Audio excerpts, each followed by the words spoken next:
तो ठीक है भाई, शांत हो जाओ, अपनी क्लास स्टार्ट करते हैं। आज की क्लास का हमारा टॉपिक होने वाला है फॉर्मल चार्ज। देखो भाई, सबसे पहले हमको समझना पड़ेगा लुईस कहाँ पे फेल हुआ। Do not represent the actual shape of molecule. जो एक्चुअल शेप थी वो लुईस नहीं बता पाया। क्यों नहीं बता पाया? एग्जाम्पल लिखा है NO2 whole negative charge on whole compound not by particular atom. जो कि मैंने बताया कि पूरे कंपाउंड पे बोला इसने चार्ज होता है, ना कि एक पर्टिकुलर एटम पे।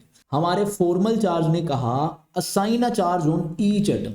इसने बोल दिया पर्टिकुलर एटम पे होता है। फॉर्मूला क्या होता है विशु? देखो, V लिखूंगा, माइनस लिखूंगा, S माइनस लिखूंगा, U, S के नीचे सिर्फ डिवाइड 2 लिखना, सिर्फ S के नीचे। बहुत सारे स्टूडेंट इसको होल के नीचे 2 मान लेते हैं, तो आपका आंसर गलत आएगा। बात आई समझ में? V का मतलब क्या है? वैलेंशियल इलेक्ट्रॉन। S का मतलब क्या है? Shared electrons. U का मतलब क्या है? Unshared electrons. आपको फॉर्मूला भी समझ में आ गया। एग्जाम्पल हमने लिया है एनसीईआरटी का favourite example, ozone molecule O3। अब O3 में बहुत सारे स्टूडेंट तो ऐसे ही नहीं समझ पाते कि इसके 6 इलेक्ट्रॉन कहाँ गए सर, यहाँ पे 2 ही इलेक्ट्रॉन क्यों बचे हैं और यहाँ पे 4 इलेक्ट्रॉन। यहाँ पे तो इसने एक बॉन्ड बना भी रखा, उसके बावजूद भी इसके पास 6 इलेक्ट्रॉन्स कैसे बच गए? चलो समझते हैं स्ट्रक्चर ऑफ O3 मॉलिक्यूल। देखो, कलर कोडिंग से आपको पूरा मॉलिक्यूल स्ट्रक्चर समझ में आ गया होगा।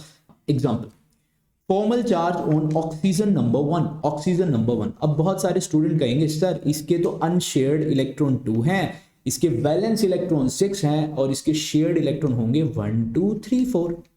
इसी तरीके से तो दिखा हमें 1 2 3 4। अगर आपने ये काउंटिंग कर दी तो आपका क्वेश्चन हो जाएगा गलत। की कंसेप्ट कह सकते हैं, की पॉइंट कह सकते हैं हम समझने के लिए इस चीज को, कि जितने बॉन्ड इसने बना रखे हैं, 3 बॉन्ड तो हो गए 6 इलेक्ट्रॉन, तो हम 6 को ही शेयर बोलना पड़ेगा। जैसे कि ऑक्सीजन नंबर 2 में कितने शेयर्ड इलेक्ट्रॉन्स हैं? इसने बॉन्ड बनाए हैं 2, तो हम बोलेंगे शेयर्ड इलेक्ट्रॉन है 4। बात समझ में आई? इसने बॉन्ड बनाया 1, तो 2 इलेक्ट्रॉन्स होते हैं एक बॉन्ड में, तो हमारे शेयर्ड इलेक्ट्रॉन कितने हो जाएंगे? 2। और तीनों के वैलेंस शेल तो 6 6 6 ही आने वाले हैं। 6 4 2 भी समझ में आ गया। और अनशेयर्ड तो हमको चमक ही रहे हैं, इसके आ जाएंगे 6, इसके आ जाएंगे 4 और इसके आ जाएंगे 2। तो इस तरीके से भी आप ये फॉर्मल चार्ज इजीली निकाल सकते हो। तो सब कुछ हमने सीख लिया। अगर ऐसी वीडियोस और भी आप देखना चाहते हो, वीडियो को कर देना लाइक, चैनल को कर देना सब्सक्राइब और अपनी जिगरी को कर देना शेयर। यो।